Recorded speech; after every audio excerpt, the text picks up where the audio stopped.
So making his way to the ring for this 175-pound title fight is Camilo Mejia, 24-year-old from San Francisco, fighting out of the El Nino Training Center. Orthodox fighter coming in with a 2-2 record. And well, what do you have to say about Mejia coming into this fight? Mejia, he came from Dave Terrell's. He started out there, and a lot of these Dave Terrell guys will cross-train with Gilbert Melendez and the El Nino team. Same thing with Team Santos. They're all they're all come from that Cesar Gracie background. So what happens often, if a guy moves, they'll kind of adopt him onto the team, and that's what happened here. Started with Dave, which is killer grappler. That's some of Dave Terrell guys out there were corner camp, but now resides in San Francisco. A great team, Gilbert Melendez. And the scrap pack guys out there at El Nino Training Center, very well rounded. They got a little bit of everything. Army knife of MMA. And he'll be facing Giovanni Amador Rosales, who earned this title shot at the last his victory over Danny Peoples, which was a TKO win in the third round. He followed that up with a win over Carlos Madarata. He enters with a 4-0 record, fighting out of San Jose with Pop's Training Camp as well as AKA. So Amador Rosales, the 26-year-old, coming ranked 13th as well. He is another guy coming with the perfect record. So what does he have to do to continue that perfect record here against Mejia? Well, he's coming from AKA. This isn't one of those fights where two high-profile camps are fighting each other. They know each other well as well. They know how they train. They've fought against each other. A lot of their guys have fought a lot of their guys. So, it comes down to just, again, when you get to this level, sometimes you can't worry too much about what the other guy's doing. And you just got to worry about your game plan and implementing your game plan. So I think that's his best bet here, He's got to come out with confidence. He's 4-0. He's fighting a guy who's 50-50. And, again, records don't mean anything once that door closes. Right.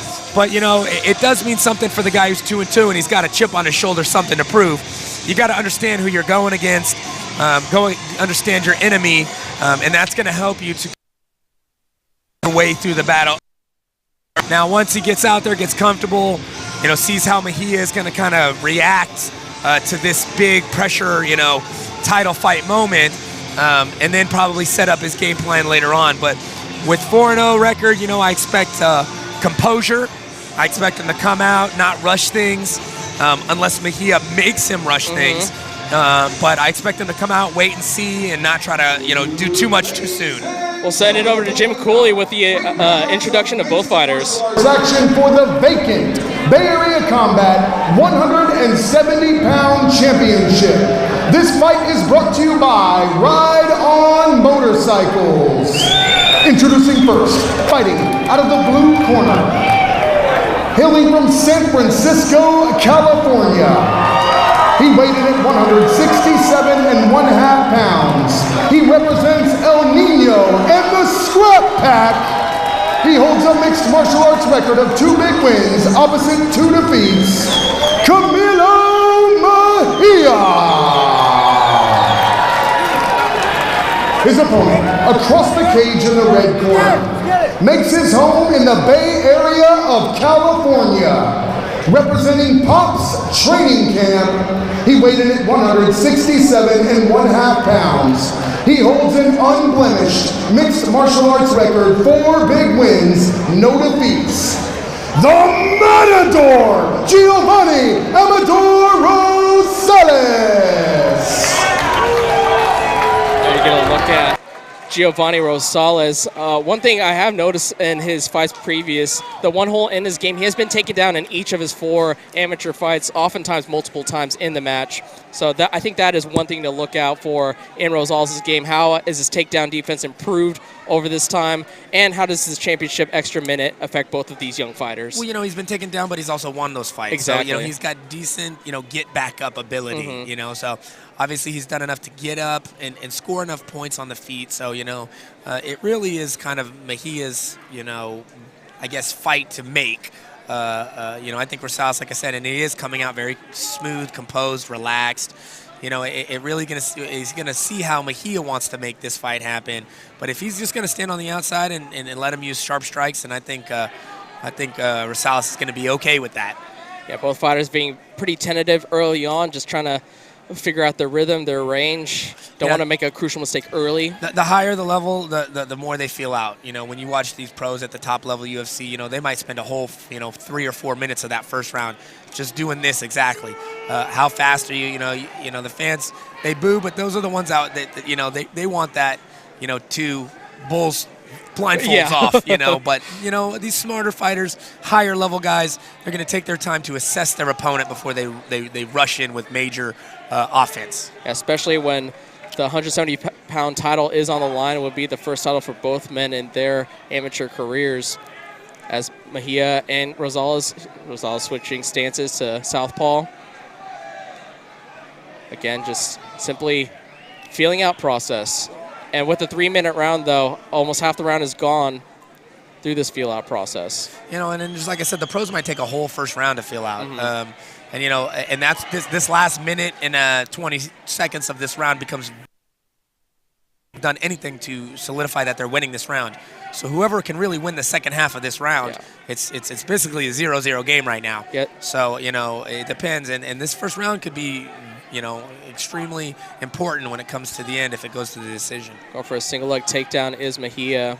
But again, Rosales, as you said, it looks like he's been working that takedown defense. Yeah. And he's sick of being on his back having to get up to win fights. So, but, Mejia's not necessarily really even going for anything. This is, again, still an assessment. Like, I remember the first time you clinch up with somebody, it's a whole assessment of how strong are they, can I take them down, can he stop my takedowns? Nice striking to the takedown. And now he mixes that up, but still, he's got his hands clasped behind. He should be able to up and down him, and he does. Great sequence there from Mejia. The combination leading to the takedown. Yes, that was very nice. And that's what you got to do at this level. Just going for one or the other isn't going to work. You have to learn how to blend these things together. Mejia did a good job of that. Now he's going to, again, take this last 20 seconds on top, pounding it out on a close round, and that can be the difference. Yeah, I was going to echo that from the previous fights that we've had in this broadcast of how important these last 15, 20 seconds are, especially in a fight where the first minute 30 was just posturing and not a lot of scoring happening. Yep, so, this is an easy round for Mejia off of that one takedown. And you're going in down 0-1 in the next one. It was a very relaxed, almost lackadaisical pace from Rosales. I'm sure his corner is going to try to wake him up, let him know, hey, buddy, you got to start putting some strikes on this guy because we can't afford to lose another round like that. From what I've seen in Rosales' fight career too, he has first rounds like that where he kind of feels things out and then he kind of puts on in the second and third rounds in terms of strikes. But now in this position, I think both fighters know the situation at hand with Mejia being up 1-0. Again, and we talked about this with with Sam Braden and how some guys almost need to get in there and get hit a little, maybe get taken down, maybe get something in them that says this guy's trying to hurt me. I better do something about it. And the fight or flight instinct. And some guys need that. People say you're either born with power or you're not. I don't believe that. I believe you're born with the ability to hit someone as hard as you can or you're not.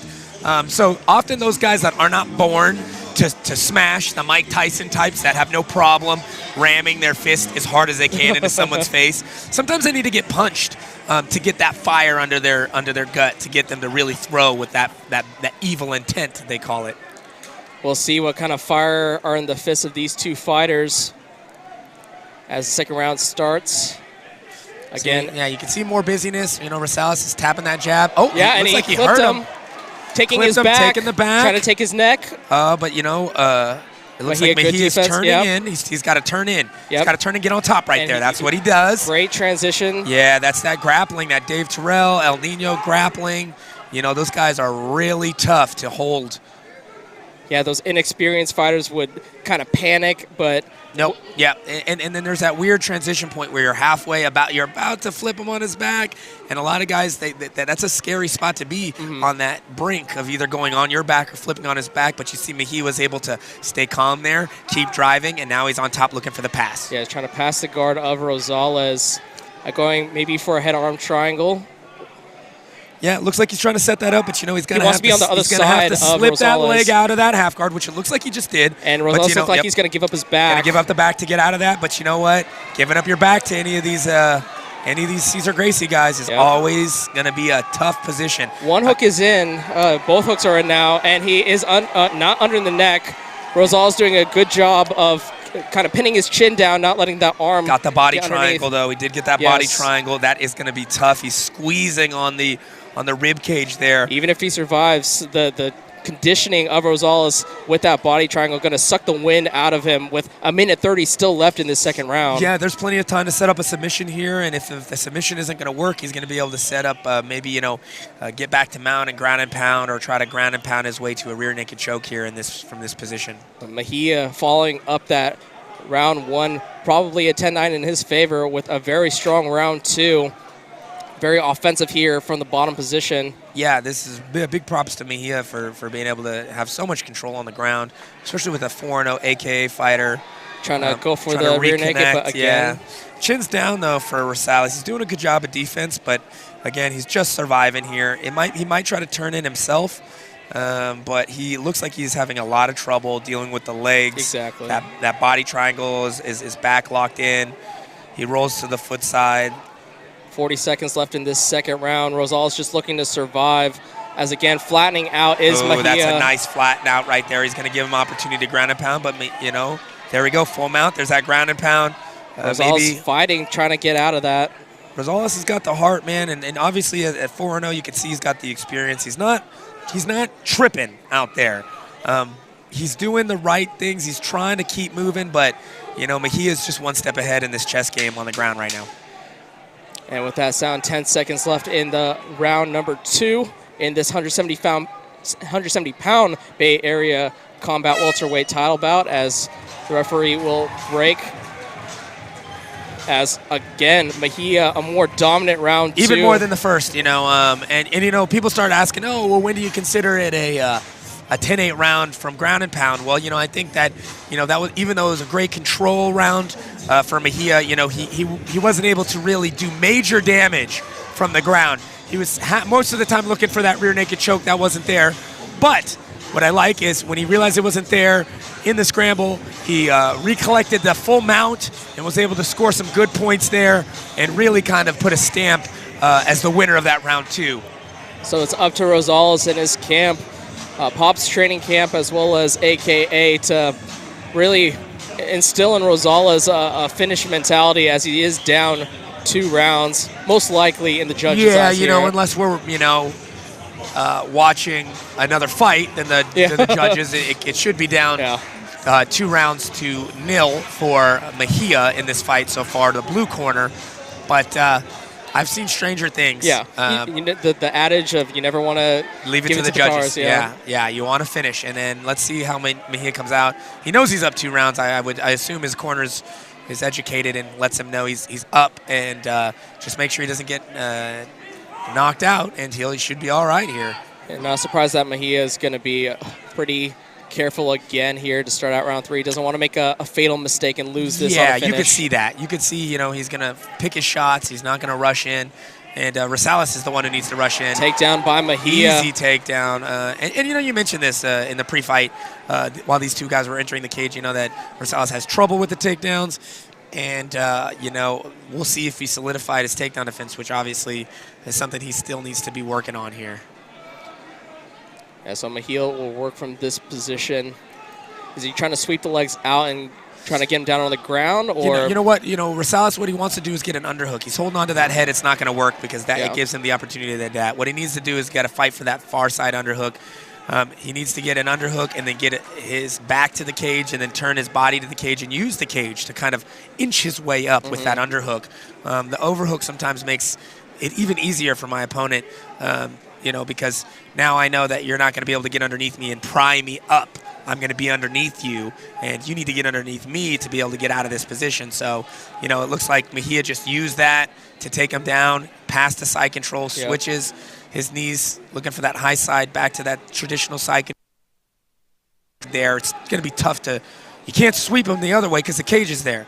So, I mean, Mejia needs to use that, Rosales needs to use that cage at this point. He's so close to the cage, he's not going to be able to use any kind of sweeps to throw Mejia to the other side. So he needs to get that left arm, far side underhook. He needs to try to sit up, get to his butt, get to a foot, get to a knee. It's one step at a time. It's like a staircase you got to climb. You're not going to be able to do a bounce and get up like a front flip ninja style from here. You got to start building your base. And that all starts with getting a hand on the ground, getting an underhook, getting a foot on the ground, and then getting up. But, you know, Mejia's, again, that sticky grappling, heavy pressure on top, dominating the ground game so far in this fight, and continuing to do so in this third and final round. Yeah, another 2+ minute advantage of Mejia, having excellent position on the ground in round 3. This has been all Camilo Mejia in this title fight. You know what I expect to see in Mejia this last 30 seconds to go for it. At this point, he's got the round. I doubt he worries about a submission from the bottom coming from Rosales. So I say he postures up and starts to pound for the finish. He's got 20 seconds left. You know, if he does get caught in something crazy, I still think he wins the round as long as he doesn't get tapped out. So, you know, I say go for it in this third and final round. He hears the 10-second clap. Yeah, right there on it cue. is. Goes. He's going to start to try to punish. Again, the elbows would be nice here, but he's doing his best here from this ground and pound position of being on top there. Great fight from Camilo Mejia. I mean, unless we got, you know, Stevie Wonder and friends judging this fight, it looks like it's going to be a BAC title for young Mr. Camilo Mejia here, El Nino Training Center. Yeah, the 24-year-old showed his prowess here tonight in Napa Valley at Bay Area Combat North Bay Face-Off 2 in this welterweight title match between Camilo Mejia and Giovanni Amador Rosales, really controlling things on the ground. I think the training camp at an El Nino Training Center really focused in on that ground game, and Mejia exploited it, especially in those second and third rounds, and had a lot of control. Yeah, you know who you're going up against. You fight an AKA guy, you know, you got to worry about these, you know, striking abilities and whatnot. So, you know, of course you're going to have that. You're going to want to have your ground game sharp. But the way these guys train, I mean, I've been out there and trained with these guys. I mean, it is a lion's den. Trainings are rough. Lots of wrestling, lots of grappling, lots of ground and pound. That grind, you know, they embrace it. They are comfortable in it. So they like to put other people in it and see if they're comfortable in it. And if they're not, this is what usually ends up happening. And there you briefly got a look at Steve Barnett, the promoter of Bay Area Combat, as well as a look at the 170-pound strap that is most likely going to be awarded to Camilo Mejia. And we're going to send it over to Jim Cooley for the official announcement. Champion, no matter who won this fight, and presenting tonight's title belt to the new 170 champion will be the representatives from Ride On Motorcycles.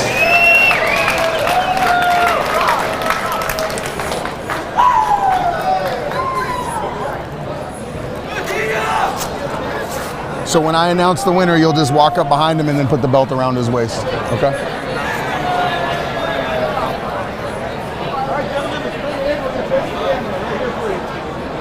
And it's the guy right in front of you. Ladies and gentlemen, after 3 championship rounds, we go to the judges' scorecards. All 3 judges scored this bout the same way. 30-27 for your winner by unanimous decision. A new Bay Area Combat 170-pound champion in the blue corner, Camilo Mejia. So congratulations to Camilo Mejia, getting congratulated by the Ride On Motorcycles and presented his belt with Bay Area Combat. And, you know, we're a little inside because we mic'd up Jim Cooley. It might have been a little anticlimactic, yeah, but hey. we got a little a preview to the winner there. Jim helping out these guest belt presenters, making sure that they know their marks here when it comes to strapping that brand new Bay Area Combat Championship belt there on Camilo Mejia for a great performance here tonight. 170-pound champ. So congratulations to Mejia for winning the second belt of the night. But folks, like I said, 4 title fights, our third. One of the highlights for Brandon Kyle when we were talking before the event actually started. This is going to be for the 155-pound Bay Area Combat lightweight title. Anthony Beal, the only defending champion on the card, will be defending his championship against David Scuba. Yeah, this is